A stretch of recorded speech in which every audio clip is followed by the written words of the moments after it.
un immense bonheur de vous retrouver, aussi nombreux, aussi fidèles, pour cette soirée très particulière de l'inauguration de notre cycle qui porte sur l'engagement, parce que ce soir, nous allons honorer et célébrer un homme engagé, des amis engagés, à nos côtés, et c'est une très grande joie et une grande source de fierté. Nous sommes condamnés à être libres, sans cesse appelés à choisir entre différents possibles. Dans ce cas, personne ne peut prétendre à la neutralité. L'homme, cet être au monde, détient une liberté prise dans les choses et insérée en elles. Autrement dit, le sujet ne saurait se retirer au sein d'une pure subjectivité.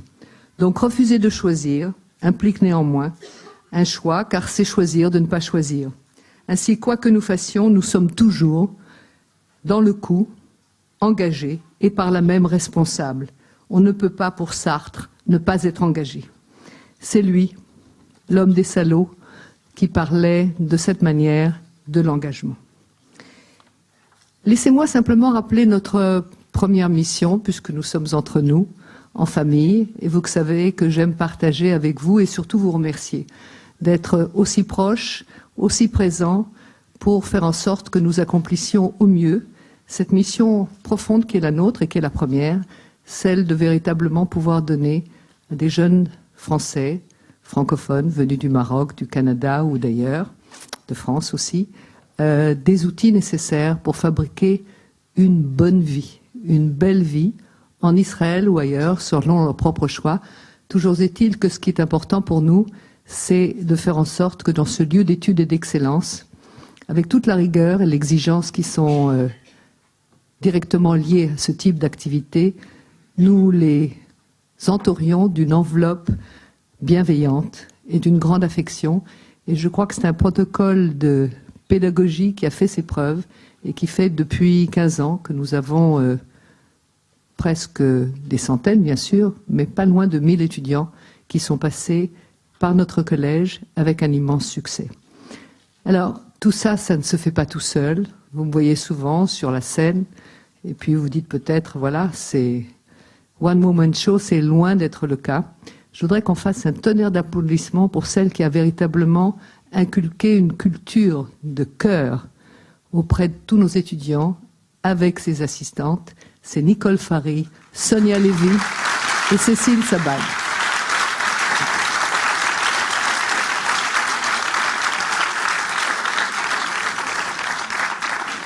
Ça, c'est pour ceux qui font et qui produisent tout ce protocole d'éducation extraordinaire.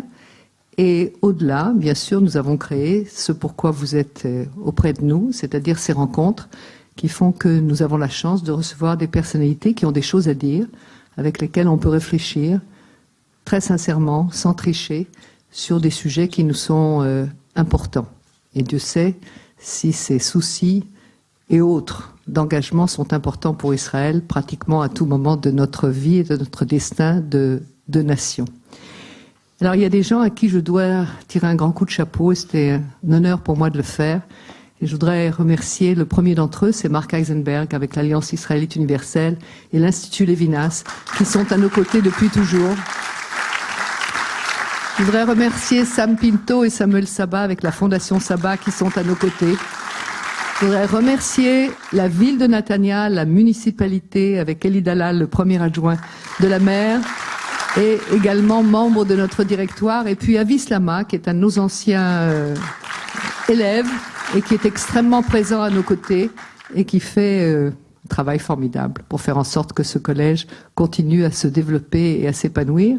Et puis, il y a des fondations un peu anciennes, mais qui sont très présentes encore, Agnès et Benny Steinmetz, la fondation Underwood de Michel Botquier, et puis des gens qui simplement pensent que c'est important d'être là, de donner et de faire en sorte qu'on puisse retrouver un sens auprès de cette jeunesse qui en a besoin. Je voudrais dire merci à Claude Liel infiniment. Je voudrais remercier Serge Azria pour leur générosité d'être à nos côtés et de faire en sorte que nous puissions avancer. Et puis, à vrai dire, le protocole aurait exigé que je le cite le premier. Seulement voilà, j'ai quelques petites choses à vous dire sur lui. C'est le nouvel ambassadeur de France en Israël, c'est Monsieur Éric Danon et son épouse que je salue. Et je vais vous dire pourquoi je l'ai cité seulement maintenant. C'est parce qu'il porte un espoir formidable. Cher Éric, nous nous languissons de cette époque où nous pouvions être français et israéliens et heureux de l'être, sans être déchirés entre les uns et les autres, parce que nos patries de cœur, de langue, de culture et d'amour vont à nos deux pays. Et dans les quelques heures que j'ai eu la chance de passer avec vous et d'échanger avec vous, j'ai l'espoir profond que vous allez porter cette détermination et cette volonté de faire mieux et que nous retrouvions ces très belles heures ensemble. Et c'est un immense honneur de vous inviter à prendre la parole et d'être notre premier orateur. Attendez, j'ai oublié l'essentiel. Ça m'arrive à chaque fois qu'on ouvre quelque chose d'important. Est-ce que je vous ai dit qui était notre invité d'honneur? C'est Monsieur David de Rothschild, qui veut absolument pas qu'on l'appelle le baron, et qui est cet homme juif dont nous sommes si fiers, et nous aurons l'occasion un petit peu plus tard d'entrer en conversation avec lui par quelqu'un que nous aimons profondément et qui est ici chez lui au collège, parce que c'est un homme dont l'exemplarité n'est plus approuvée dans son domaine professionnel. C'est notre ami Paul Amar. C'est maintenant que je peux vous donner la parole, cher Éric. Bien, bonsoir à tous. Quand même un très grand plaisir d'être là, je dois dire. Et je souhaiterais, moi aussi, d'abord remercier le professeur Jacob Hart, le président du collège académique de Netanya, et puis bien sûr Claude Breitman, présidente du campus francophone, pour leur invitation. Invitation à venir m'exprimer à l'occasion de cette séance inaugurale placée sous le signe de l'engagement. Et je dois vous dire que je m'en réjouis, tout en mesurant l'honneur qui m'est fait d'être parmi vous en si brillante compagnie. Et si je partage avec vous mes réflexions sur le thème de ce soir, je le ferai bien sûr à titre strictement personnel. Parce qu'autrement, je vais vous servir une langue de bois dure comme du chêne, comme on m'a appris à le faire. Avant cela, j'aimerais bien sûr saluer le chemin parcouru par le collège académique de Netanya, qui est devenu, en une vingtaine d'années seulement, un acteur de référence de l'enseignement supérieur en Israël, y compris et notamment en français. C'est bien sûr le résultat de l'engagement de beaucoup, à commencer par vous, ma chère Claude, et je tenais bien sûr à vous adresser mes plus vives félicitations. Et puis je salue, enfin, l'invité d'honneur de la soirée, M. David de Rothschild, dont la destinée et l'engagement exceptionnels sont une source d'inspiration pour nous tous. Nous le savons, l'engagement est une notion complexe et ambivalente. Démarche à la fois personnelle, c'est le micro qui tombe. Démarche à la fois personnelle, qui résulte d'un choix, d'une décision, souvent mûrement réfléchie, et puis démarche tournée vers autrui, et souvent expression de notre rapport au collectif. S'engager, c'est se lier soi-même en se liant aux autres. Nous le savons aussi, cette démarche peut se révéler extraordinairement puissante. Naturellement, nous ne parlons pas ici des bonnes résolutions qu'on se fixe de temps à autre et qui souvent sont éphémères. Non, évidemment, je parle de véritables engagements, de ceux qui façonnent et transforment la vie d'un individu. Alors nous pensons tous ici, bien sûr, aux cas les plus extrêmes. Ces vocations qui nous happent complètement, corps et âme, si j'ose dire. On pense aux soldats, aux religieux, aux humanitaires. On pense à tous ceux prêts à consacrer leur existence à une cause. Et parfois, au prix de leur propre vie, parfois jusqu'au sacrifice. Et les célébrations du 11 novembre dernier ont permis de rendre hommage à ceux qui ont donné leur vie pour la France, notamment en opération extérieure. Bref, l'engagement, bien sûr, l'engagement est un choix et donc un renoncement. Et l'engagement est un risque, donc une incertitude. Et ce sont souvent la peur du renoncement et la peur du risque qui nous font hésiter à nous engager dans une cause, aussi noble soit-elle. Cette hésitation si humaine reflète trois paradoxes. D'abord, l'engagement implique une contrainte, un renoncement à quelque chose. Pour autant, là est le paradoxe, il ne s'agit pas d'une privation de liberté, bien au contraire, car la véritable liberté ne se trouve pas dans l'absence d'engagement, mais dans la capacité de choisir librement sa voie, tout en assumant les conséquences. L'engagement se traduit donc avant tout dans l'action.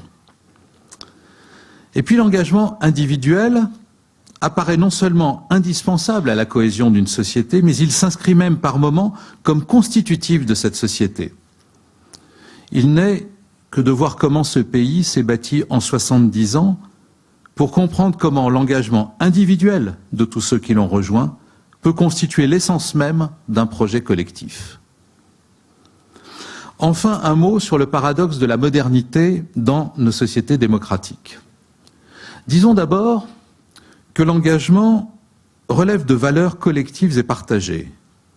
Or, jamais nos sociétés ne sont allées aussi loin dans l'individualisme, dans le « tout pour moi et les autres viennent après », et dans la narcissisation par le selfie.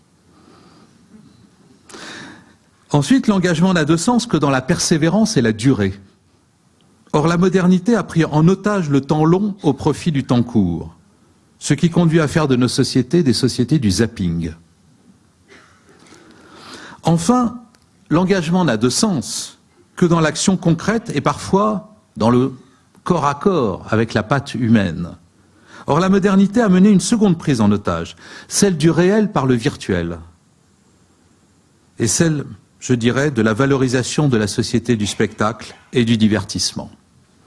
Et pourtant, les formes d'engagement et de mobilisation des jeunes demeurent très nombreux. Je pense par exemple à l'environnement ou à la lutte contre le changement climatique. Seulement, il est trop souvent dévalorisé. Or, c'est une valeur qui doit être partagée par tous, quelles que soient ses origines et ses conditions. Permettez-moi une incise. Cette dévalorisation est une des raisons pour lesquelles le président Emmanuel Macron a décidé la création du service national universel. Il ne s'agit pas de réinventer le service militaire, comme cela a pu être un instant envisagé. Le service national universel, c'est un projet de société qui a pour finalité de favoriser la participation et l'engagement de chaque jeune dans la vie de la nation, de valoriser la citoyenneté et le sentiment d'appartenance à une communauté rassemblée autour de ses valeurs, de renforcer donc la cohésion sociale, de dynamiser le creuset républicain. Il s'agit, pour reprendre les mots du président, et je cite, « de donner à la jeunesse de France des causes à défendre, des combats à mener dans les domaines social, environnemental, culturel. Le service national universel, je cite toujours, sera ce moment où la République dira à notre jeunesse que l'engagement pour les autres est le plus sûr moyen de se réaliser soi-même et constitue le socle d'une solidarité nationale affermie. » Fin de citation. D'où la question, jusqu'où s'engager? J'ai trop vu dans ma vie les excès du militantisme pour ne pas me méfier des engagements violents, car incapable de prendre en compte la complexité des situations ou de l'âme humaine. Je me méfie par-dessus tout de l'engagement individuel absolu. Derrière se cache souvent l'incapacité d'accepter la figure d'autrui ou encore la volonté haineuse de nier l'altérité. L'engagement n'est jamais plus redoutable que lorsqu'il est mis au service des idéologies et de la transformation de l'homme en un modèle unique.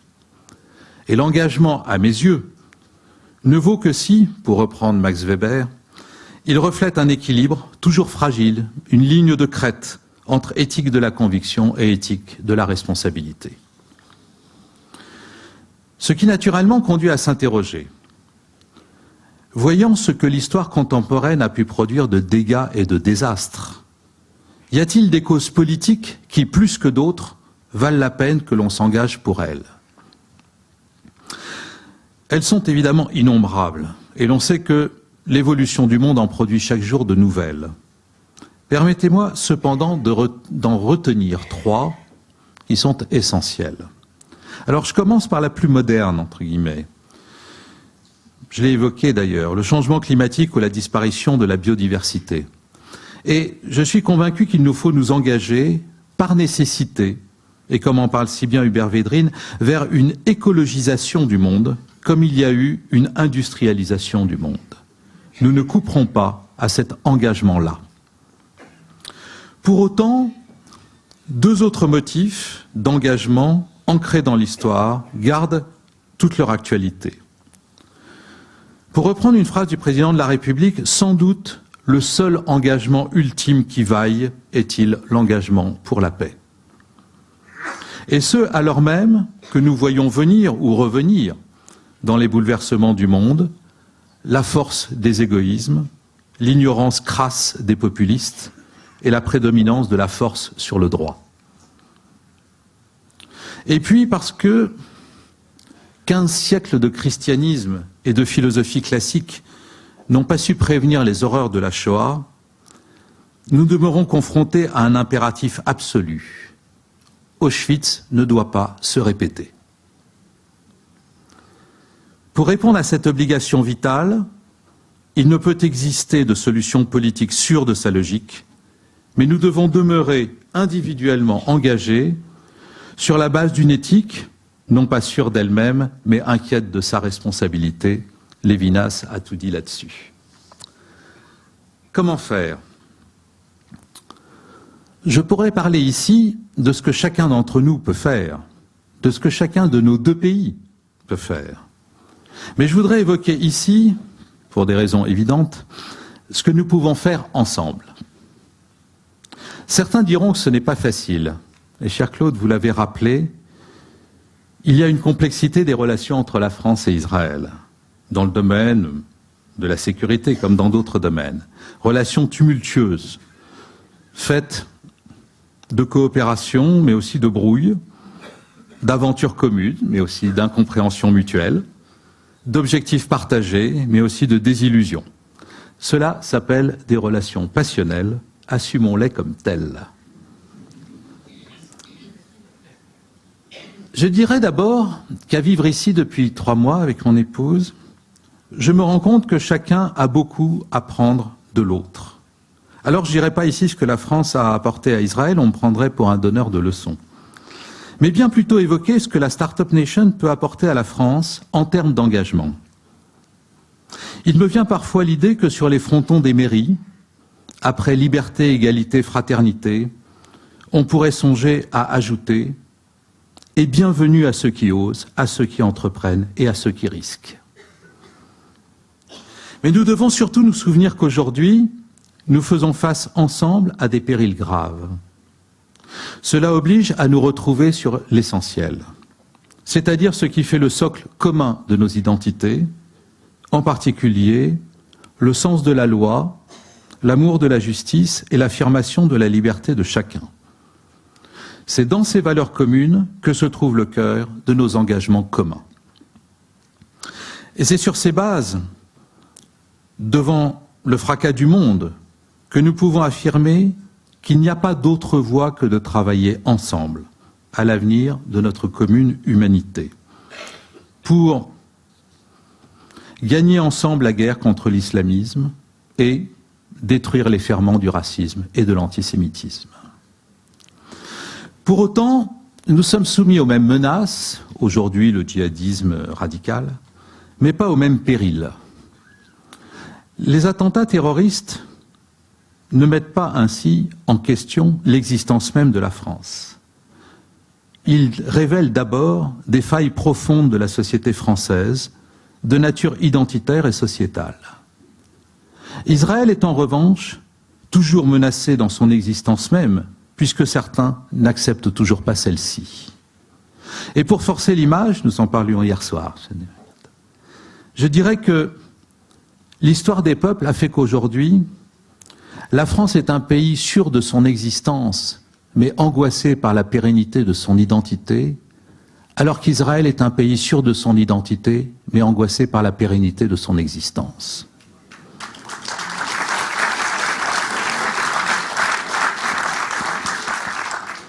Et c'est parce que chacun de nos deux pays tend ainsi un miroir à l'autre que nous avons vocation à nous engager ensemble vers le reste du monde, vers l'étranger, qu'il soit proche ou lointain, en restant nous-mêmes, bien sûr, lucidement, sans compromis sur nos valeurs, sans naïveté et dans la protection de nos intérêts. Mais aussi parce que nous représentons tous, à des degrés divers, l'un ou l'autre de nos deux pays, en prenant ici l'engagement de garder, au moins au fond de nous-mêmes, une approche du rapport à l'autre, empreinte d'humanisme, de fraternité, de respect d'autrui et de bienveillance, hors desquels la France et Israël perdraient ensemble l'essentiel de leur message au monde. Merci.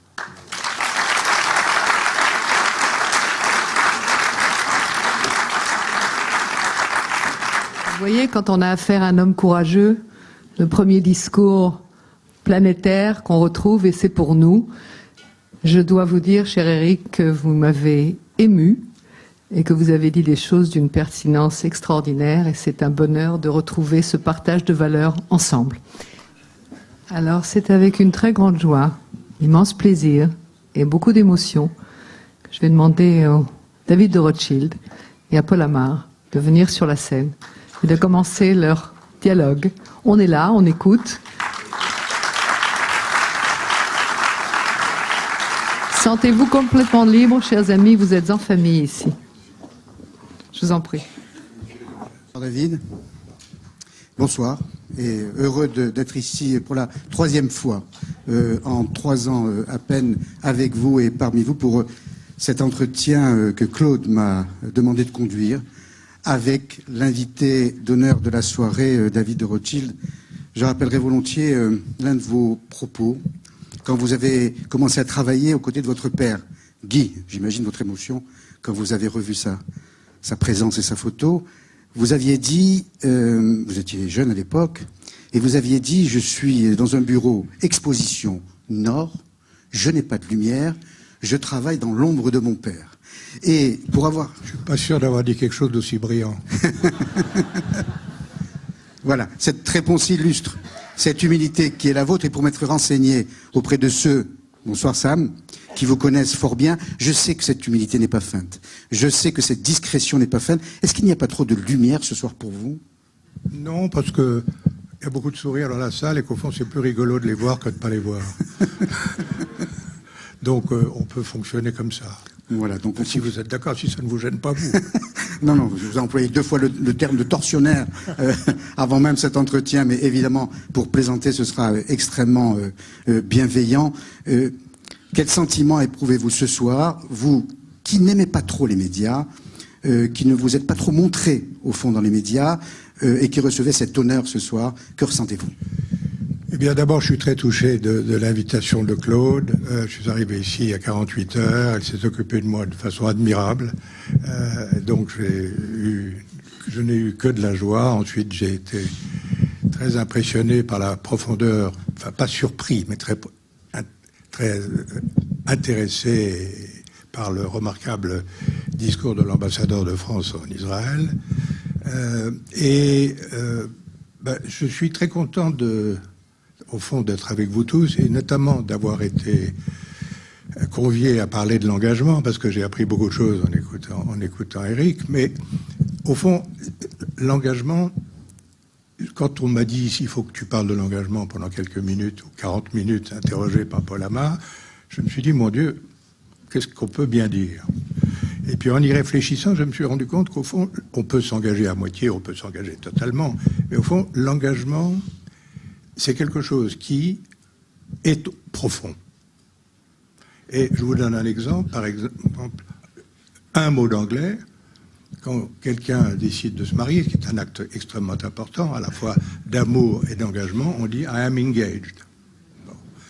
Quand un entraîneur de chevaux de course, dont la vie est d'essayer d'avoir des bons chevaux et de les faire gagner, il est obsédé par où et quand je vais mettre ce cheval, en d'autres termes, je vais l'engager dans quelle course. Et au fond, je suis arrivé à la conclusion que ce séminaire ici, ce cycle concernant l'engagement, ça ne peut pas être à moitié, ça ne peut pas être un peu. Alors évidemment, on peut être engagé de façon excessive, mais ça c'est un problème qui est lié à sa propre personnalité. C'est pas l'engagement qui est en cause quand on fait des bêtises, c'est l'homme ou la femme. Mais l'engagement lui-même, c'est profond. Et finalement, quand on est invité à discuter de quelque chose de profond, c'est plutôt flatteur et agréable, surtout avec un interlocuteur comme vous. Et pour reprendre le propos de l'ambassadeur Éric Danon, très pertinent sur l'engagement ne peut se faire que dans l'action. Donc on verra, et votre parcours l'illustre parfaitement, à quel point vous avez mené une action engagée. Mais avant de revenir sur ce thème de l'engagement, je voudrais simplement vous demander votre sentiment sur ce qui se passe aujourd'hui en Israël, parce qu'on est dans une salle évidemment acquise, où toutes les personnes sont venues extrêmement nombreuses, malgré les risques encourus, parce qu'il y a une pluie de roquettes qui s'est abattue sur Israël, le sud d'Israël, jusqu'à Tel Aviv, des centaines ces derniers jours. Et là, vous êtes en Israël au moment où les habitants d'Israël ont souffert de ces roquettes, heureusement très bien protégés par d'hommes de fer et par l'armée. Mais quel est votre sentiment par rapport à cette inquiétude, cette situation infligée à Israël? Écoutez, d'abord tout ce qui attaque Israël, tout ce qui est violent, tout ce qui est agressif, tout ce qui est hostile, c'est comme l'antisémitisme, on ne s'habitue à rien et on trouve ça abominable. Mais à tort ou à raison, je me suis toujours senti en confiance en Israël, quelle que soit la situation. Et quelques personnes à Paris m'ont dit, mais est-ce que... Quelques personnes à Paris m'ont dit, mais enfin, est-ce que tu es sûr que tu vas aller là-bas? Et je vais vous dire, le fond de ma pensée, puisqu'on est un très petit comité ici, je peux être libre, j'ai dit, mais bizarrement, j'ai beaucoup moins peur d'aller en Israël que d'aller dans un certain nombre de quartiers de Paris. Et au fond, Israël s'est préparé à la violence. Donc, quelque part, c'est dans le système, mais ça n'empêche pas une vie qui n'est pas constamment marquée par la violence. Nous, dans les vieilles démocraties européennes, au fond, on ne s'est pas habitué à la violence. On a vu la guerre, mais quand la guerre est finie, on n'imagine pas, ce que je veux dire, les crimes les plus barbares, les plus incroyables, qui se produisent de manière régulière dans beaucoup de pays. Donc l'inquiétude, c'est plutôt où va le monde que de savoir si on est plus confortable en Israël qu'ailleurs. Et je confirme votre propos. J'ai appelé El Al avant de venir moi-même pour savoir si des passagers avaient annulé leur vol. Et El Al m'a répondu un peu surpris, mais non, tous les vols sont complets. Au moment même où les roquettes s'abattaient sur Israël. Vous témoignez par cette réaction, évidemment, cette solidarité de la famille Rothschild à l'égard d'Israël, cette solidarité qui remonte au 19e siècle. Oui, ça. Pour le premier qui s'est... C'est extraordinaire. C'est 1804. Tout à fait. Et on l'a bien vu dans ce film, quand le baron Edmond Rothschild, visionnaire, a acheté des terres bien avant la création de l'État d'Israël. Comment expliquez-vous cette solidarité? Est-ce qu'elle est liée à l'histoire même de la famille Rothschild? Je vais vous dire, je suis très content que vous posiez cette question parce que je l'avais imaginé que vous pourriez la poser et j'ai réfléchi à quelle pourrait être la... Rassurez nos amis, non. On n'a rien préparé du tout. Non, c'est vrai qu'on n'a rien préparé. Non, ne riez pas, c'est pas drôle. Et je me suis posé cette question, figurez-vous, et au fond, j'ai trouvé une réponse qui me paraît la bonne. C'est que ma famille a commencé sa vie dans le ghetto de Francfort. Et qu'ils étaient, je sais pas quoi, 10 ou 12 personnes dans un très petit endroit, extrêmement pauvre, vivant les uns sur les autres. Et ils étaient en plus des Untermensch, pardon pour l'allemand, des sous-citoyens. Parce qu'il a fallu beaucoup plus tard que les Juifs soient reconnus comme des citoyens à part entière. Et je pense que quand on a dans son ADN un passé de cette violence, qui paraît aujourd'hui le haut Moyen-Âge quand on y pense, c'est quelque chose qui reste. Et donc, les générations 2 ont dit aux enfants, il faut faire ceci, ceci, et puis la génération 3 a dit ceci, ceci, et on a tous été élevés avec l'idée que il faut faire des choses. Et ce qui est aussi agréable, c'est que quand c'est une famille qui fait des choses, ben, c'est la famille qui est récompensée, c'est pas l'individu. Moi, quand je viens ici, je suis pas tellement timide, parce que je suis le porte-drapeau d'une famille, mais je suis pas l'homme qui a fait. Et au fond, c'est vrai chez tous les membres de la famille. C'est pas lui qui a fait ou elle qui a fait, c'est simplement un mouvement collectif qui est né d'un passé très dur. Tout à fait, et un mouvement qui est né de l'action de 5 frères qui ont écumé l'Europe et conquis l'Europe dans plusieurs capitales européennes, qui auraient pu, en réussissant, oublier cet attachement au judaïsme, à la communauté, mais qui non. Et on trouve une logique et une cohérence dans le comportement, puisque, et ça a été rappelé au disant de ce film, cette fameuse déclaration Balfour, où les Rothschild ont joué un rôle considérable, avec, je me suis renseigné, une petite Dorothy, à peine adolescente, qui a fait le lien entre Weizmann et l'establishment britannique. Mais vous voyez, je pense que je me demande au fond pourquoi ça dure. Et j'ai pas vraiment la réponse. Mais je crois que quand il y a quelque chose qui fait partie au fond de votre ADN, vous continuez. Et puis il faut aussi avoir l'humilité de dire que on est toujours un peu intimidé quand on vous rend hommage ou quand on vous donne des honneurs ou des décorations ou des médailles ou des compliments. Mais nous sommes des êtres humains. Et par conséquent, le merci, public ou privé, ça flatte tout de même d'une certaine façon un certain ego. Et je pense qu'au fond, les Rothschild qui ont fait de la finance et de la banque, ce que j'ai fait aussi, bon, c'est souvent, quand on ne sait pas très bien ce que c'est, une profession qui est un peu méprisée. Voilà, c'est un truc, on s'occupe de fric, enfin, où sont les valeurs, etc.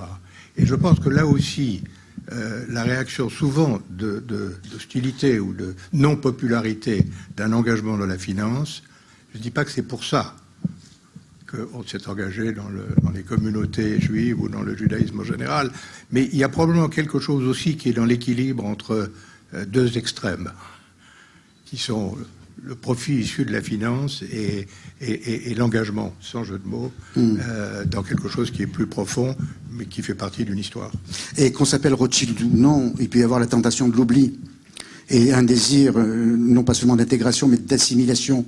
Et c'est ce qui caractérise l'histoire du peuple juif. Le mystère même du peuple juif, c'est que le destin fait que, le comportement des hommes fait que, on nous rappelle, qu'on le veuille ou pas, ça c'est très sartrien, si loin de votre ADN, on nous rappelle cette identité. Et vous-même, votre histoire le démontre aussi, ça n'est pas neutre. Vous êtes né en 1942 à New York, parce que, ça a été rappelé dans le film, votre père a perdu tout simplement sa nationalité française et a été déchu. Enfin, je ne sais pas d'ailleurs s'il a, objectivement, je ne suis pas sûr qu'il ait perdu la nationalité française, mais je veux dire, il se battait avec De Gaulle et avec l'armée, et par chance ou par intuition ou par information, ma mère est partie, si j'ose dire, avant d'être arrêtée par les nazis en France.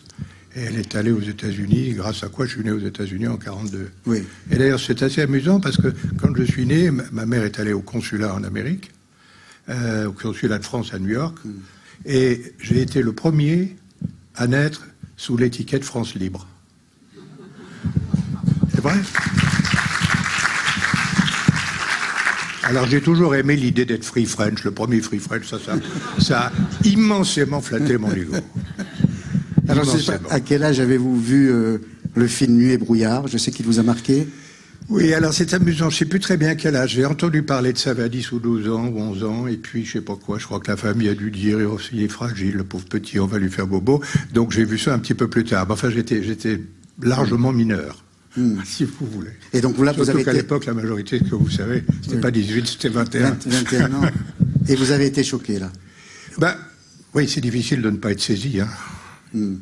Et donc, du coup, cette identité, vous la viviez comment? Vous la ressentiez comment? Est-ce que vous en parliez avec les vôtres? Mais, enfin, je suis pas sûr de me mettre beaucoup concentré sur l'identité.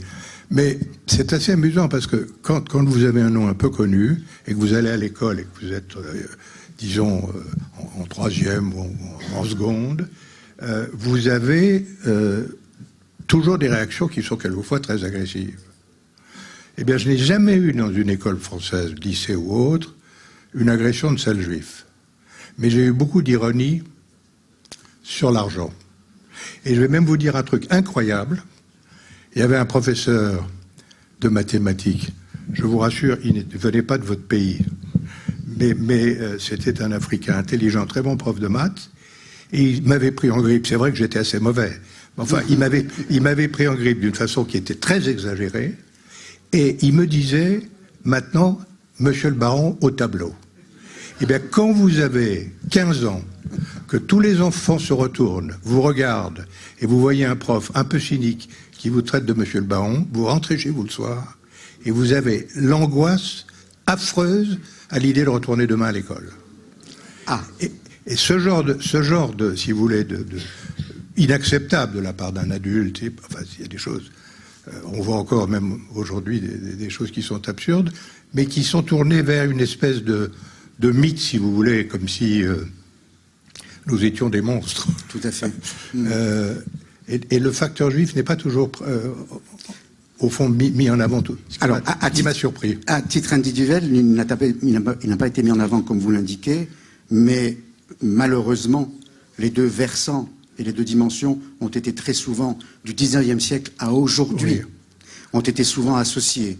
Le banquier et le juif. Le banquier juif. Oui, bien sûr. Et moi, je suis impressionné par votre placidité. Quand il y a de telles attaques, j'ai dit du 19e siècle à aujourd'hui, on aurait pu penser après la Shoah, et le président de la Fondation pour la mémoire de Shoah va en parler évidemment, on aurait pu penser après la Shoah que plus jamais.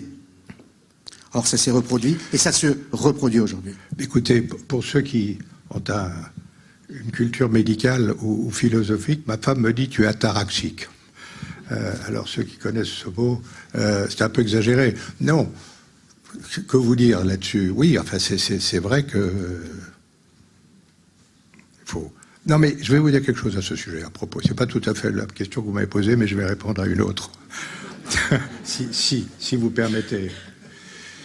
Je me suis toujours posé la question de savoir qu'est-ce qui faisait que mes ancêtres parlent de 1804 jusqu'à, je sais pas quoi, disons, la fin de la Deuxième Guerre mondiale. Bon. Milieu de la Première Guerre mondiale, la fin de la Première Guerre mondiale. Pourquoi est-ce qu'ils s'étaient autant investis dans, au fond, la préparation, que ce soit sur le plan scolaire, sur le plan religieux ou sur le plan simplement des surfaces permettant d'accueillir des gens? Pourquoi est-ce qu'ils s'étaient déjà engagés dans cette idée avec une anticipation d'un État juif? Parce que ils avaient quand même, je reviens toujours au même sujet, ils avaient été dans un ghetto, ils avaient vu combien c'était difficile de devenir un citoyen de premier ordre, combien au fond on avait d'insultes par lettres, par je ne sais pas quoi, et qu'il fallait à un moment donné se dire que les Juifs auraient besoin d'un territoire. Et c'est ça qui est assez étonnant dans les engagements de ma famille, ça n'était pas autre chose. C'était l'idée que c'était une zone naturelle, et ils ont fait ça. D'ailleurs, quand vous regardez ce que je disais tout à l'heure, ils ont investi dans une synagogue, parce que ça c'est un symbole évident, ils ont acheté des terrains. Pourquoi? C'est pour que les gens puissent s'installer. Et ils ont créé quelques écoles, parce qu'il faut aussi que, quand ces gens s'installent, il faut des enfants, et par conséquent, il faut que les enfants aillent à l'école. Et ça, c'est assez admirable. Et de ce point de vue, l'engagement, je reviendrai volontiers sur la déclaration de Balfour, on le sait peu, mais l'engagement a été plus qu'actif. Les Britanniques ne l'ont pas fait uniquement par bienveillance à l'égard du projet sioniste, mais la déclaration, ces fameux 67 mots qui ont initié la création d'un foyer national juif, puis l'État d'Israël plus tard, ont fait la navette entre la Grande-Bretagne et les États-Unis.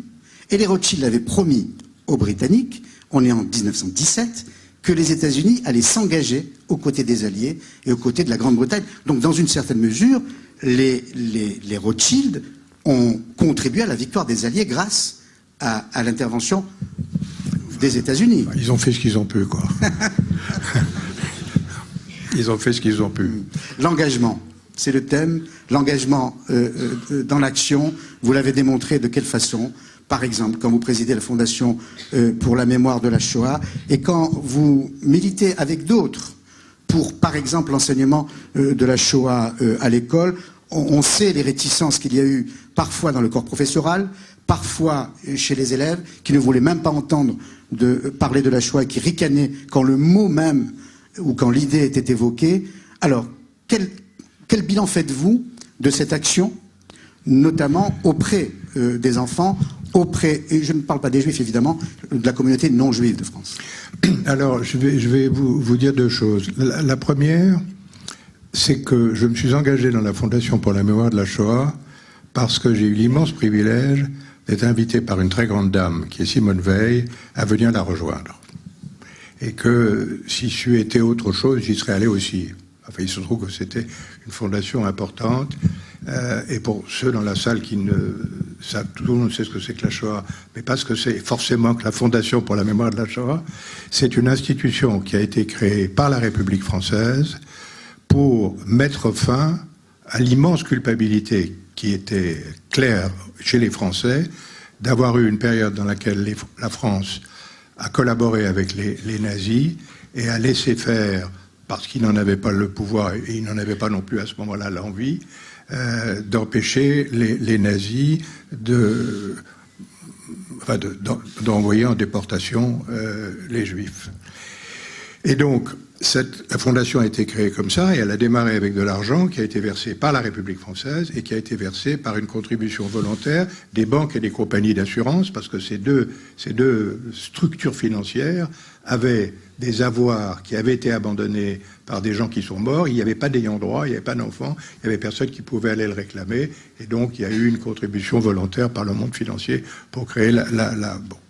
Et donc, je suis rentré là-dedans, j'ai appris beaucoup de choses de Simone Veil, j'ai eu le privilège de l'écouter parler de tout ce qu'elle a vécu, ce qui était un moment extrêmement émouvant et très profond, et je me suis engagé pour ça. Bon. Mais dans les statuts de la Fondation pour la mémoire de la Shoah, il y a un chapitre qui dit que dans les crédits, enfin dans les subventions que l'on accorde, il faut privilégier le mémorial de la Shoah. Alors, le mémorial de la Shoah, c'est une institution qui est privée, c'est un statut de fondation, mais c'est quelque chose de très important pour répondre à la question que vous posez sur quel est l'impact de ce genre d'institution et qu'est-ce que ça joue comme rôle dans la République. Le mémorial de la Shoah, c'est un endroit où il y a d'abord un mur très émouvant sur lequel sont gravés les noms de toutes les Juives et tous les Juifs qui ont été assassinés. Et puis il y a des collections massives d'archives qui tournent autour de toute la période de la guerre. Mais ce qui est de plus en plus intéressant sur le plan récent, et je dis ça devant l'ambassadeur de France, c'est que nous avons maintenant énormément de jeunes policiers, énormément de professeurs des écoles, j'entends aussi bien publics que privés, énormément de élèves policiers qui viennent au mémorial pour qu'on leur explique ce que c'est que la Shoah, ce que c'est que le crime de masse, ce qu'a été le nazisme. Et par conséquent, cette fondation qui est privée et qui a 8 représentants de l'État à son conseil finance largement le mémorial, lequel mémorial a un rôle absolument majeur dans la lutte contre l'antisémitisme en France. Et par conséquent, ne serait-ce que ça, c'est un sujet tout à fait majeur. Mais malheureusement insuffisant. Oui, mais malheureusement. Et c'est ça qui est absolument terrible. On a évoqué l'antisémitisme d'extrême droite, qui associait volontiers le statut de banquier à celui de juif. On peut aujourd'hui parler d'un autre antisémitisme terrible, meurtrier, criminel, qui est l'antisémitisme islamiste, doublé d'un antisémitisme islamo-gauchiste. Vous-même, comment réagissez-vous à cette montée de ce nouveau fascisme? Il n'y a pas d'autre. Il y a eu un fascisme nazi, un fascisme stalinien. On peut parler aujourd'hui d'un fascisme islamiste. Je vais vous dire, il y a ici beaucoup d'amis et Marc Eisenberg a fait le plaisir de rejoindre le conseil de la Fondation pour la mémoire de la Shoah en même temps que moi, donc nous avons une vieille camaraderie depuis longtemps. Et je vais vous dire, je disais hier soir d'ailleurs à l'ambassadeur qui est beaucoup plus sophistiqué que moi sur le plan philosophique, je vais vous dire, ça va vous paraître absurde, je ne sais pas comment on combat l'antisémitisme. Qui est une des choses les plus frustrantes. Je sais ce que c'est que l'antisémitisme, comme chacun de nous. Et quand il y a un acte antisémite, on l'identifie en 2 secondes. Mais au fond, pourquoi est-ce que cette gangrène existe depuis si longtemps? Pourquoi est-ce qu'elle ne s'arrête pas? Alors elle vient à un moment donné, je lisais dans l'avion en venant de Paris un livre admirable qui a été un résumé du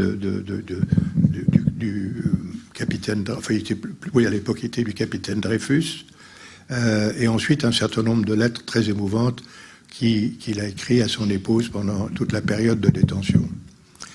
Et on se rendait compte que l'antisémitisme de la République française et d'un certain nombre de Français à l'époque de Dreyfus était aussi violente que l'antisémitisme d'aujourd'hui, quand on va tuer une dame de 75 ans parce qu'un musulman cinglé lui coupe la gorge ou la balance par la fenêtre.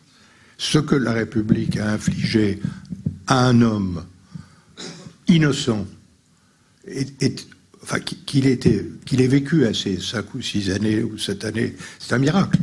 Il fallait un homme d'une force et d'une éthique et d'une confiance dans la démocratie et dans l'être humain exceptionnelle. Et au fond, je dirais, ce qui est le plus interpellant, c'est qu'on ne sait pas très bien par quel bout on arrête le phénomène de l'antisémitisme. On ne sait pas pourquoi. Alors oui, enfin, on connaît tous les clichés. On sait que les Juifs passent pour être plus intelligents que les autres. Je ne sais pas quoi, qu'ils ont mieux réussi. Enfin, il y a de la jalousie. Enfin, on peut dire des quantités de trucs qui sont des banalités, partiellement vraies. Mais pourquoi est-ce que et d'ailleurs, on voit bien que beaucoup de Français, Françaises, font leur alia, et ça c'est un point qui m'est très cher, c'est que je pense qu'il y a 2 alias qui sont positives, enfin une positive et une négative. Parce que les gens qui préparent leur avenir pour venir en Israël, parce qu'ils ont de la famille, parce qu'ils aiment le pays, parce qu'ils veulent s'y établir, c'est sublime. Et même si le Français que je suis est content de voir qu'il y a une grande communauté juive et qu'au fond ce serait très bien de la garder, le fait qu'ils viennent en Israël pour des bonnes raisons, c'est formidable. Mais on a vu beaucoup de cas d'aliens, je dirais, improvisés précisément, ce qui vous rend encore plus coupable et encore plus malheureux, lié à l'antisémitisme français, pas de la République, mais d'un certain nombre de gens qui vivent dans des quartiers moins favorisés et qui sont... voilà. Si vous voulez, enfin, il faut quand même savoir que, je vous dis pas de bêtises, ça a été mieux mais en 2018, il y a eu... un acte antisémite par jour en France. Alors, dans les actes antisémites, 1 par jour, ça peut être simplement quelqu'un qui croise quelqu'un et qui lui dit « c'est le juif ». Ou ça peut être quelqu'un qui voit un jeune homme ou quelqu'un sortir d'une synagogue, ou même simplement, parce qu'il porte une kippa, approcher et puis jeter la kippa. Donc c'est évidemment pas chaque fois de la violence ou des choses brutales. Mais c'est quand même fascinant. Bon. Et ça a augmenté... en pourcentage de façon considérable, et je pense, quand je parle sous votre contrôle, je pense qu'en 2019 c'est moins, et c'est moins pour une raison évidente, c'est que la violence islamiste a commencé à préoccuper les Français de façon, heureusement je dirais, plus profonde, et par conséquent ils se sont moins concentrés sur les Juifs et plus sur les drames procurés par les musulmans. Vous avez présidé pendant de très longues années le Fonds social juif unifié, donc vous le savez, et vous savez de quoi vous parlez, puisque des familles juives ont quitté plusieurs villes. Dans le 9-3, je crois qu'il n'y a plus grand monde. Est-ce qu'on peut imaginer un jour que l'alias soit négative ou positive, qu'elle soit faite pour de bonnes raisons ou de mauvaises raisons? Est-ce qu'on peut imaginer un jour une France sans ces juifs? Là, vous connaissez ma réponse. Oui, mais c'est pas parce qu'il y a une audience. C'est parce que, objectivement, alors là, ça a l'air très arrogant, mais on est entre nous, alors on peut se le dire. La contribution... Alors, je vais répondre à votre question, mais je passe un peu du coq à l'âne et de l'âne au coq. C'est que, possiblement, une des haines des Juifs, c'est au fond leur taux de succès. Parce que si vous regardez dans la société française, dans la médecine, dans l'art, dans je ne sais combien de disciplines, dans la recherche, dans beaucoup de choses sophistiquées, il y a beaucoup de juifs. Bon. Pas faux? Quoi?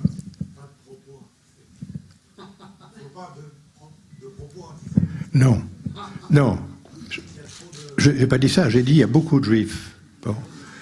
Non, c'est pas antisémite. Mais je m'interroge toujours, au fond, qu'est-ce qui fait entre nous? Qu'est-ce qui fait ce moment de génie juif? J'ai pas de réponse, pas plus que j'ai une réponse à comment on lutte contre l'antisémitisme. Mais c'est tout à fait vrai que ça suscite dans un certain nombre de milieux des éléments de jalousie. Mais si vous me demandez... D'ailleurs, il faut reconnaître que la République a beaucoup de mal à régler le problème de l'antisémitisme, parce que si on savait le faire, ça aurait déjà été fait. Mais que ce soit des présidents de gauche, ou des présidents du centre, ou des présidents de droite, ils ont toujours fait des remarques quand il y a un drame juif excellente et de tout premier niveau. Tout de même. Si vous voulez. Jacques Chirac a dit, je ne sais plus quelle était la phrase, je crois que c'était qui assassine un juif, assassine la France. Enfin, il y a eu beaucoup de choses. Là, je vais le dire le nom de l'ambassadeur, mais il arrive souvent que les dirigeants politiques, vous avez raison de dire qu'ils ont toujours une réaction faite de compassion. Au sommet de l'État. Au sommet de l'État, la réaction est bonne. Faite de compassion à l'égard de la communauté quand la communauté perd un des leurs assassinés. Ilan Halimi, Sarah Halimi, Madame Knoll et tant d'autres, les enfants de l'école de Toulouse. Tout à fait. Et donc, pardon de le dire un peu brutalement. Allez-y. Oui, je vais le dire. Oui. Vous inquiétez pas, je vais le faire. Soyez brutal. Je suis prêt. Mais pas à votre égard, évidemment. Il y a une compassion et une compréhension, une fraternité même exprimée à l'égard des victimes juives, et il y a une incompréhension totale quand l'État d'Israël est attaqué, une incompréhension totale. Il y a comme un double langage.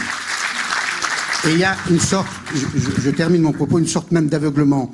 On comprend que le juif, et on fraternise avec lui, soit victime d'un acte antisémite aussi grave que les enfants de l'école de Toulouse, mais on ne comprend pas que l'État d'Israël veuille se défendre comme il s'est défendu récemment contre les roquettes. Pour résumer d'un mot, la mort de Baghdadi célébrée dans le monde, la mort d'un des chefs islamistes, et quel chef, qui envoyait quand même ses roquettes contre les enfants et les femmes et les vieillards d'Israël, ignoré complètement, non seulement en France, mais dans tous les pays européens, et notamment par les médias. Et là, il y a comme une cécité, et comme un refus d'incompréhension. Le cas de Jacques Chirac est spectaculaire de ce point de vue. Il a fait ce que même François Mitterrand n'avait pas osé faire. Absolument. Reconnu la responsabilité. C'est à lui que je pensais tout à l'heure. Bien sûr. Reconnu la responsabilité de l'État juif. Et j'en sais quelque chose, puisque j'avais été le premier à poser la question à François Mitterrand. De l'État français, pardon. Oui. Je suis tellement obsédé par la question. Ça n'est qu'un petit lapsus, ne vous en faites pas. Mais oui. En fait, l'auditoire a rectifié. Et ça veut dire que l'auditoire est très très attentif. Oui. Donc, une vraie compréhension, une reconnaissance de la responsabilité de l'État. Voilà. Et un refus de comprendre la logique de l'État d'Israël qui tient à se défendre. Donc, comment expliquez-vous cette double posture? Écoutez, je parle assez peu d'une manière générale quand je ne suis pas en France de sujets concernant la France parce que ça vous met sur des terrains glissants en politique que si j'ai tenu 77 ans, c'est tout de même en étant un poil prudent. Bon. Mais je vais vous dire une généralité qui s'applique à l'Europe, d'une manière générale. C'est que pour nous les Juifs, on peut être plus ou moins, je dirais, engagé en Israël, en y vivant, ou en y venant beaucoup, en n'en venant pas. Enfin, pour nous, ça fait partie de la grande famille, si j'ose dire. Et avec ce bonheur de savoir qu'il y a un État juif dans le monde. Mais dans le monde complexe de l'Europe, au sens large, les politiques, j'irais probablement même les professeurs d'école, enseignent la Shoah, probablement de moins en moins, enfin, expliquent ce que c'est qu'un génocide. Ils ont le génocide juif, il y a tout dessous, là, vous voyez ce que je veux dire. Les génocides. Arméniens, oui, aussi. Oui, bien sûr, arméniens. Ils expliquent l'État d'Israël, sur le plan historique, mais c'est un chapitre qui est lié à une histoire très importante, mais avec peu ou pas d'assimilation au monde juif, sauf qu'on sait que c'est un État juif. Et donc, quand il s'agit de problèmes de cette nature, la tendance politique, sans viser quiconque, c'est de différencier sionisme d'antisémitisme ou de judaïsme. Alors, c'est une chose compliquée, que beaucoup dans cette salle savent depuis, je sais pas quoi, depuis très longtemps. Mais ce que vous exprimez là est un ressenti clair qui ne fait pas plaisir à beaucoup de juifs de la diaspora, pas seulement à Israël, mais il faut vivre avec. Il faut vivre avec, en tout cas pour le moment. Et vous qui côtoyez les puissants, aussi bien politiques qu'économiques... Non, je côtoie les puissants. Si, là, non, tout de même. Je leur serre la main, c'est pas côtoyer. Hein. Est-ce que vous sentez une interrogation sur la spécificité juive? Est-ce que, par exemple, ils comprennent que le juif est souvent sentinelle, qu'il est souvent attaqué le premier, abattu avant que d'autres soient abattus, le Bataclan? Est-ce qu'ils comprennent cette angoisse sourde, au fond, qui caractérise le peuple juif, liée évidemment à son destin et à son parcours? Je pense que oui. Je pense que oui, mais ça ne se traduit pas... Enfin, personne de normal, un démocrate civilisé, qui sait quelle est l'histoire, qui sait ce qui se passe, ne peut pas ne pas être sensible à ça. Est-ce que le système politique, d'une manière générale, est très attentif à ça? Pas quand c'est contraire à ce qui est perçu par les uns ou les autres comme l'intérêt supérieur de la nation. Claude nous a demandé d'avoir un entretien d'une 40aine de minutes, donc je vais respecter évidemment. Là, cette question sera la dernière. Le propos de votre père, quand après la nationalisation. Oui. Juif sous Pétain. Paria sous Mitterrand. Donc vous êtes parti pour Londres, et vous avez d'ailleurs démontré que... Non, je suis pas parti. La famille? Non, pas après la nationalisation. Après la nationalisation? Non, j'ai pas bougé. Je me suis battu pour convaincre le gouvernement de nous redonner une licence de banque. Ça a pris 3 ans. Ben parce que vous avez même perdu votre nom. Vous aviez créé une entreprise qui s'appelait Paris-Orléans. Oui. Donc vous n'aviez plus le droit de vous appeler Rothschild. Et vous avez dit, alors dites-moi si je me trompe, en tout cas je l'ai lu, j'habiterai toujours mon nom. Oui, enfin, d'abord j'utiliserai toujours... Non, mais, enfin, si vous voulez... Et vous avez réussi à reprendre je peux vous dire l'histoire en 2 minutes. Bon, il y a eu un moment de folie en France en 1982. Mais c'est tout à fait extraordinaire, si vous prenez un recul historique. C'est un moment où, je dirais, le monde était en train de s'épanouir sur le plan économique, sur le plan financier. Enfin, il y avait beaucoup de choses positives. Je ne parle pas de Rothschild, je parle en général. Et Mitterrand, pour des raisons qui resteront inexplicables, parce qu'au fond, il était trop intelligent pour ne pas savoir que c'était stupide. Mais peut-être que ça l'aidait politiquement à nationaliser toute l'économie française. Il a nationalisé toutes les banques, y compris les banques familiales de niveau moyen, et il a nationalisé les grandes entreprises, assurances et industrielles. Bon. Donc on s'est trouvé pendant un moment dans un pays marxiste. Bon. Alors, tout le problème, c'était qu'ils ont effectivement mis tout le monde à la porte. Chez nous aussi, ils ont trouvé un autre nom. Et puis, au bout de 2-3 ans, je vais vous dire exactement ce que maintenant le temps a passé, il y avait un homme admirable, qui s'appelle Robert Badinter, très grand avocat, magnifique écrivain, enfin, un juif de très haut niveau, qui considérait que si on était une famille comme la nôtre, qu'on restait en France, le fait de ne pas nous autoriser à avoir une banque était inacceptable. Et le ministre des Finances de l'époque était M. Jacques Delors, il considérait que c'était parfait, voilà, ça lui convenait, et puis il se trouve que c'est un copain à lui qui avait pris la suite chez nous, vous voyez ce que je veux dire, ce que j'appellerais un chrétien de gauche bien pensant, cultivé, intelligent, formidable. Il n'y a pas de critique ni contre les chrétiens, ni contre les bien-pensants, ni contre la gauche. Mais en l'occurrence, c'était pas sympathique. Bon. Et Robert Badinter est allé rendre visite au président de la République, qui était M. Mitterrand, et il lui a dit: est-ce que vous croyez que cette famille mérite d'être saquée du pays? Il a dit non. Et Mitterrand a téléphoné à Jacques Delors, sa secrétaire m'a téléphoné en me disant: le ministre de l'économie voudrait venir, le ministre des Finances voudrait, vous allez le voir. Alors je savais déjà quelle était la réponse, je suis arrivé tout modeste, je suis incliné devant le ministre, il m'a dit: j'ai décidé de vous accorder la licence de banque. J'ai mis mon chapeau par terre, j'ai mis à genoux, j'ai embrassé les pieds, je suis rentré chez moi fou de joie pour recommencer une vie. Et c'est quand il y a eu des élections législatives où le gouvernement de gauche a perdu les élections, parce qu'ils ont fait une dissolution à un mauvais moment, ils ont perdu les élections, Jacques Chirac est devenu le Premier ministre, et Édouard Balladur le ministre des Finances. Et c'est à ce moment-là que, ayant déjà obtenu le statut de banque, on nous a redonné le nom de Rothschild. Merci, monsieur David de Rothschild.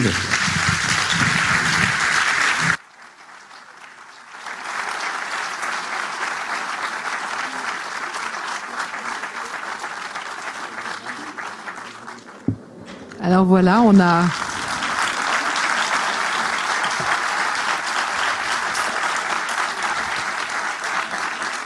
a eu beaucoup de chance d'avoir un entretien avec autant de sincérité, autant de vérité et autant d'honnêteté d'un homme qui est, je vous l'ai dit avant, qui a toute notre fierté bien sûr, mais qui est aussi, et c'est assez rare, on l'a évoqué un petit peu dans les questions de Paul et les réponses de David de Rothschild, cette faculté extraordinaire d'être un homme dans toutes les contradictions, dans toutes ces situations d'une extrémité, d'un extrémisme et d'une violence formidable, un homme de consensus qui est entièrement respecté par la communauté juive en France et par la communauté française en Israël. Je vais vous demander de faire un petit interlude musical avant que nous puissions avoir une magnifique parade pour honorer notre invité. Je vais demander à Nicole d'aller chercher notre invité. Voilà. On arrive à un moment un petit peu officiel et particulier où je vais vous demander d'avoir la gentillesse, en fait, de tous vous lever parce qu'on va accueillir la parade universitaire de notre collège. Professeur Hart, président du collège académique de Netanya. Baron David de Rothschild. Monsieur Éric Danon, ambassadeur de France. Samuel Sabat. Elie Dalal. Marc Eisenberg. Tzachi Radiano, le directeur du collège académique de Netanya. Madame Adara Banmore. Avital Laufer, doyenne des sciences du comportement. Monsieur Yaakov Schechter, directeur de l'ANIADO. Le docteur Tzvi Barak, faculté banque et finance. Le docteur Yotzi Moalem, faculté banque et finance. Professeur Gad Ravid, doyen de la Business School. Bienvenue à tous. Welcome to all, please. תודה רבה לקלוד. אז אני הולכת להיות המתרגמת של פרופסור הארט. יפה מאוד. מר דוד דה רוטשילד, חתן תואר הכבוד שלנו, הונוריס קאוזה. של ברון דוד דה רוטשילד. אינג'ינר אלי דלל, ממלא מקום ראש העיר נתניה, יושב ראש הוועדה לתוארי כבוד של המכללה, וחבר הוועד המנהל של המכללה, וידיד אישי שלי ושל המכללה כולה. Tout ça est lié à monsieur Elie Dalal qui comprend parfaitement l'hébreu. מר שמואל צבא, יושב ראש קרן נתניה, Monsieur Sabat, qui est le ויושב président. ראש הוועד המנהל של המכללה האקדמית נתניה. אם אתה לא נותן לי את האפשרות לתרגם אותך אחרי כל משפט, זה פשוט לא יקרה. בבקשה. מר אריק דנון, שגריר צרפת בישראל, Monsieur Éric Danon, ambassadeur de France en Israël. ורעייתו מרי. Et Marie-Christine, son épouse. מר מרק אייזנברג, יושב ראש כל ישראל חברים העולמי. Monsieur Marc Eisenberg. מר סם פינטו, יושב ראש כל ישראל חברים ישראל. Sam Pinto. עורך דין צחי רדיאנו היקר, מנכ"ל המכללה שלנו. Tzachi Radiano, directeur du collège. גברת קלוד גרונמן ברייטמן, יושב ראש הקמפוס הפרנקופוני. מר אבי סלמה, הממונה על קליטה והיחידה לפיתוח נתניה. Avi Slama, חברי חבר הנאמנים העיקריים וחברי מועצת העיר נתניה העיקריים. tous nos amis du directoire de Netanya et nos amis de la municipalité de la ville de Netanya, ראשי עמותות ושותפים לערב זה, דיקנים, tous nos partenaires יקרים, et tous les doyens de nos חברי différentes סגל, facultés ידידי המכללה, את חברי כל הזמי, הקהילה הפרנקופונית. du collège académique de Netanya et nos amis français. ותודה מיוחדת לגברת מיוחדת, גברת ניקול פרחי, Un ולכל immense merci הצוות à une femme exceptionnelle, Nicole Fari, שסייע בהכנת הטקס היום. et qui a bien sûr fait tout son possible. אורחות ואורחים יקרים, Chers invités, כבוד גדול הוא לנו כאן במכללה האקדמית un נתניה immense honneur pour nous, au collège להעניק académique de היום Netanya, תואר לשם de כבוד, donner un honoris diplôme honoris causa, causa לברון à Monsieur David de דוד Rothschild. דה רוטשילד.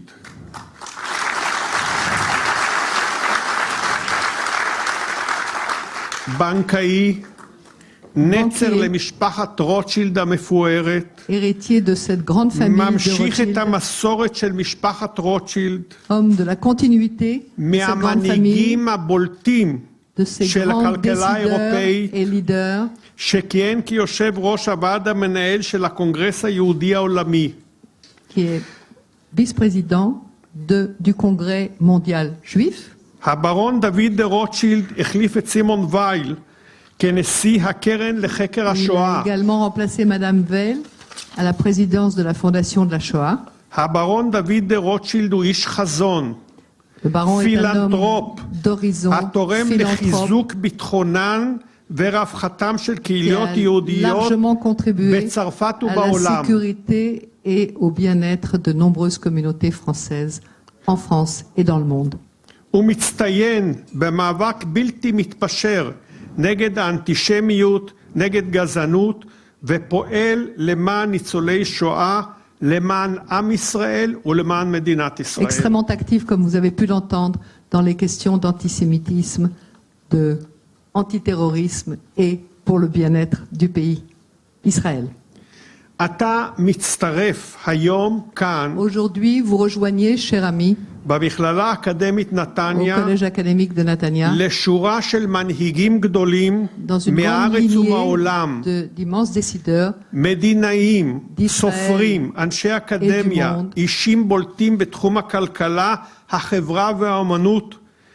כאן, על במה זו, הוענקו תוארי כבוד, בין השאר לנשיא צרפת לשעבר ניקולא סרקוזי, nous avons eu la joie d'honorer de la même manière le président Sarkozy, לנשיא ברית המועצות לשעבר מיכאל גורבצ'וב, Monsieur Mikhail Gorbatchev, לנשיא אינדונזיה לשעבר עבדורחמן ואיד, Abdurrahman Vaïd, l'ancien לנשיא président דרום d'Indonésie, אפריקה לשעבר פרדריק דה קלארק, Frédéric de Clerc d'Afrique du Sud, ובשנה שעברה הענקנו כאן et l'année dernière, לפילוסוף הצרפתי מספר אחד בעולם, et au philosophe ברנר אנרי לוי. Bernard-Henri Lévy. הוענקו כאן על במה זו גם תוארי כבוד Et nous avons לנשיאי également ישראל, donné à tous les שמעון présidents פרס ואפרים קציר, Shimon Peres et Ephraim Katsir, לראשי ממשלה, רמטכ"לים, לחתן פרס נובל commandants en chef, les récipiendaires des prix Nobel ואחרים מכובדים et d'autres personnalités שחולקים איתך כאן ביחד infiniment respectées הענקת תואר que vous הכבוד. rejoignez ce soir dans cette plus haute המכללה distinction האקדמית universitaire. נתניה נמצאת בעיר נתניה, Nous nous שקלטה trouvons בתחילת dans la ville de דרכה, Netanya שקלטה בתחילת דרכה ניצולי שואה, et qui a reçu depuis le début de sa fondation de nombreux rescapés de la Shoah ונחשבת לעיר מובילה וחשובה בקליטת עולים ממדינות et qui שונות, reste un modèle d'intégration de nombreux olim venant de tous מברית horizons, המועצות לשעבר, מארצות de ערב, Russie, de l'Union soviétique, מאתיופיה, d'Éthiopie, ובשנים האחרונות et dans les מצרפת. dernières années également de France. והיום יש בנתניה קהילה מפוארת Et aujourd'hui, של יוצאי צרפת. il y a de nombreux ressortissants de France הקמנו במכללה habitants קמפוס de פרנקופוני, Nous avons fondé dans בראשותה ce של collège הגברת קלוד גרונדמן un campus ברייטמן, francophone שעומדת לידי, הקולט כל שנה מאות סטודנטים et nous, דוברי avons, et צרפתית, nous avons la chance d'intégrer des centaines הזוכים d'étudiants לרכוש français השכלה גבוהה et qui ont במוסד la chance- שמוכר על ידי המועצה להשכלה qui ont גבוהה. la chance de pouvoir obtenir des הוא מציע diplômes מגוון qui של sont נושאי entièrement לימוד reconnus par le Conseil de l'enseignement והתמחות, supérieur. בהם בית ספר לבנקאות, בית הספר היחיד בישראל שמעניק תואר בנושא הבנקאות ושוק ההון. Nous avons הוא une מכשיר grande faculté de סטודנטים. banque מסלולי התואר הראשון כוללים מנהל עסקים, תקשורת, משפטים, מדעי Ça, c'est la התנהגות, liste de tous les מדעי diplômes. המחשב Je la connais והמתמטיקה, par cœur et ביטוח, aussi. בנקאות ושוק ההון, ניהול מערכות מידע וניהול מערכות בריאות. Voilà, on a tout dit. אנחנו כבר דיברנו על זה עם הברון. הכל בסדר. מסלולי התואר השני כוללים מנהל עסקים במגמות שונות, מאסטר, התנהגות ארגונית, תקשורת, משפטים, נדל"ן, בנקאות ושוק ההון וניהול מערכות בריאות. חלק משמעותי מהסטודנטים שלנו הם דור ראשון להשכלה. Voilà, ce dont il faut se souvenir, c'est que la grande partie, la grande majorité de nos étudiants est la première génération de diplômés dans les רובם familles. באים ממשפחות La לא עמידות, plupart viennent de familles modestes. והמכללה שלנו נותנת להם סיכוי Et משמעותי notre לרכוש collège השכלה leur גבוהה. permet véritablement לצד הלימודים obtenir un האקדמיים, אנו מחנכים את הסטודנטים שלנו למעורבות חברתית, et au-delà des diplômes לערכים et du ולסובלנות. cursus estudiantal, nous leur demandons de faire du volontariat et d'avoir des occupations sociales très importantes. השנה, בפעם הראשונה, מזה 15 שנים, יש עלייה משמעותית במספר הסטודנטים החדשים שהתחילו את Nous avons la לימודיהם chance aujourd'hui de vous לפני annoncer מספר que ימים. depuis 15 ans, c'est la première fois que nous avons une augmentation substantielle du nombre d'étudiants inscrits dans notre collège. הפעם הראשונה,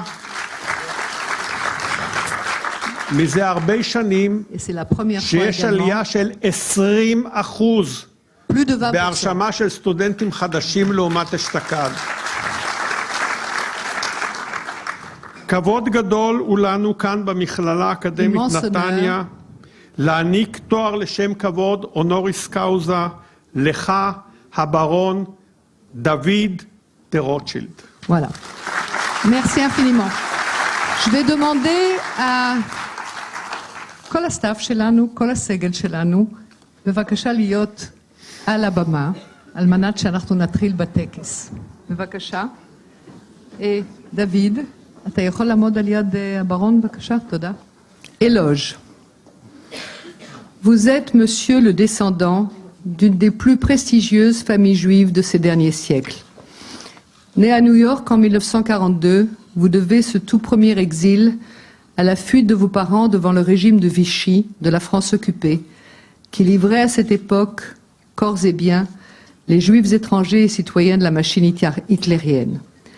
Rapidement, votre père Guy, après avoir mis sa famille à l'abri, rejoint les forces françaises à Londres et se bat pour l'avenir d'une France libre.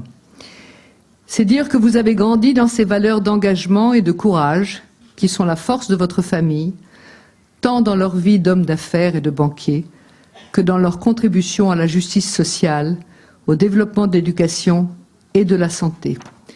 Vous êtes le digne héritier de l'esprit des Rothschild, fidèle à la tradition familiale, puisque très rapidement vous reprenez les rênes des entreprises familiales dans le respect des principes de travail, de loyauté et de confiance gravés sur les armoiries de votre famille, et votre fils Alexandre assure désormais lui aussi cette continuité magnifique.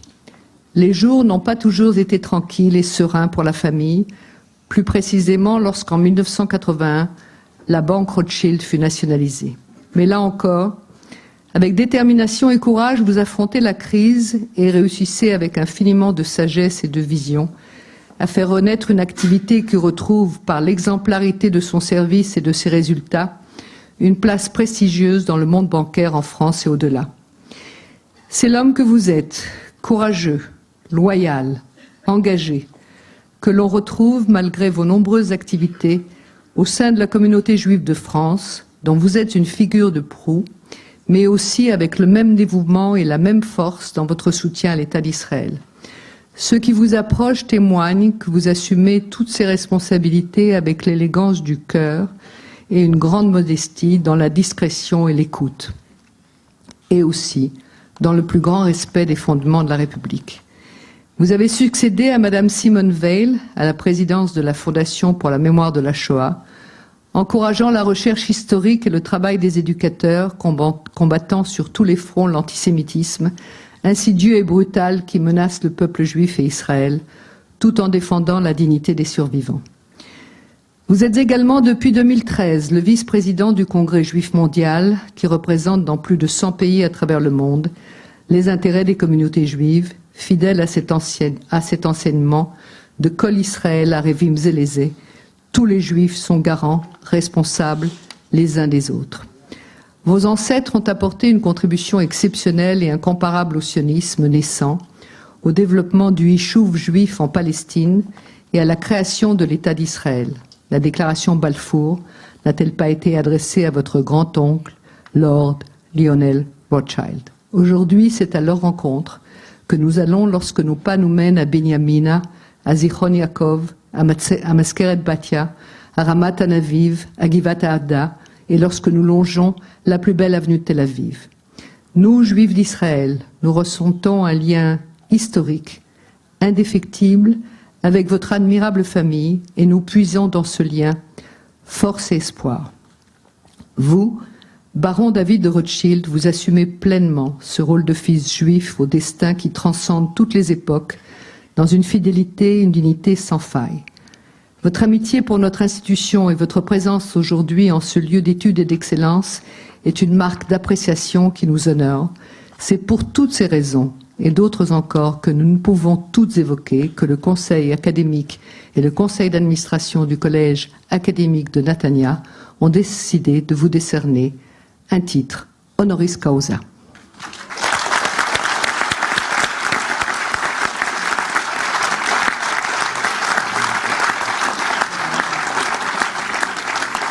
C'est toi qui vas mettre la...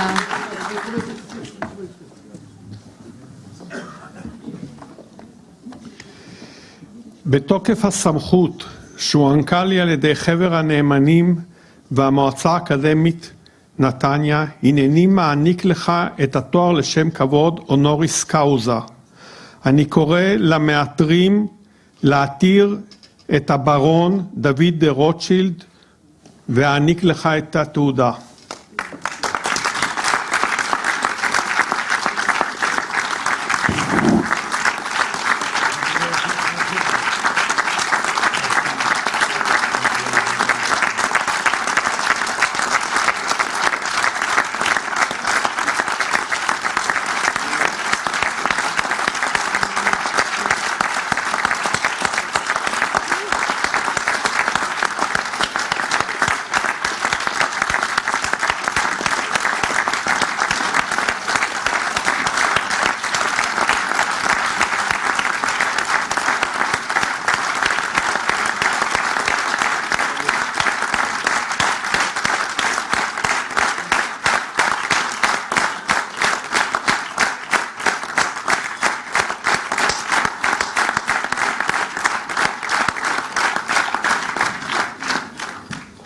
Alors pour rester...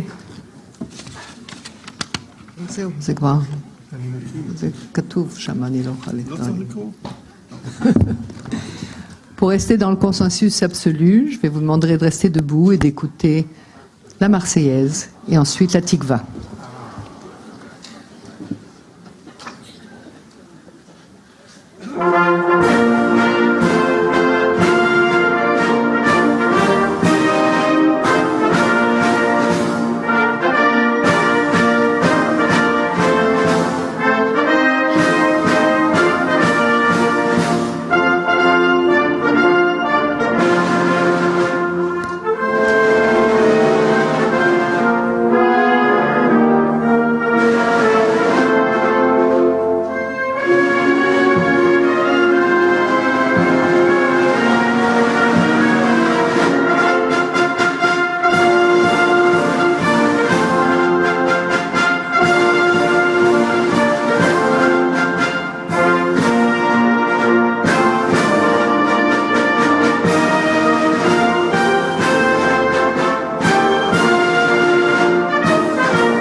pense que vous savez tous ce que veut dire la tikva, c'est l'espoir.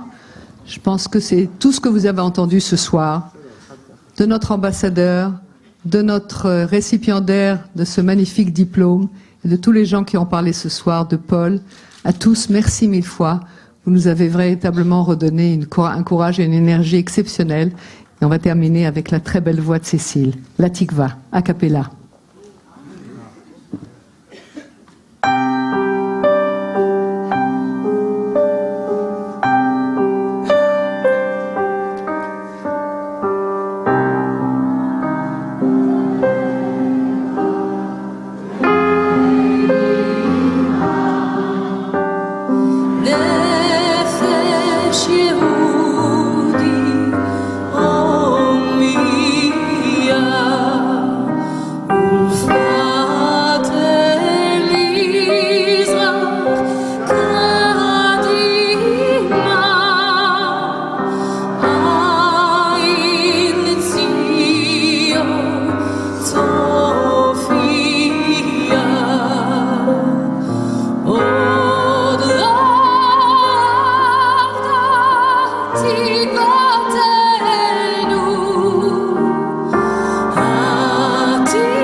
Anartu Mevakshim, on va demander à tous nos étudiants de venir parce qu'ils ont très envie de tous se faire photographier.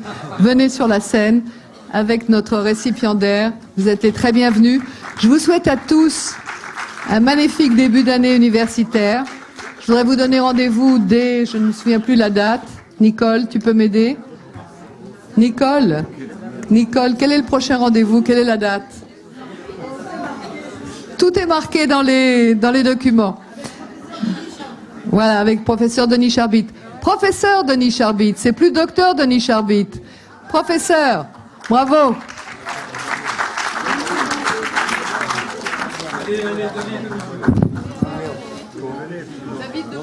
C'est moi qui fais mon discours maintenant. Voilà. C'est à moi. Voilà, ça sera ma place quand je serai le président du monde.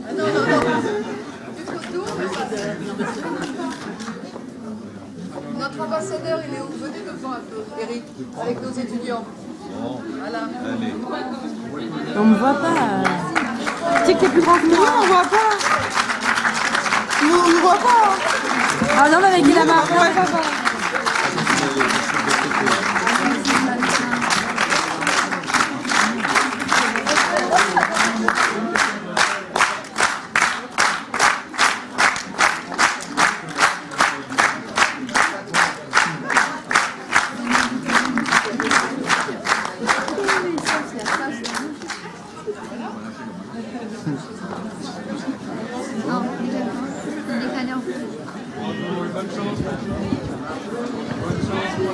Tony et Likia, venez là, parce que je voudrais vous présenter un peu plus près.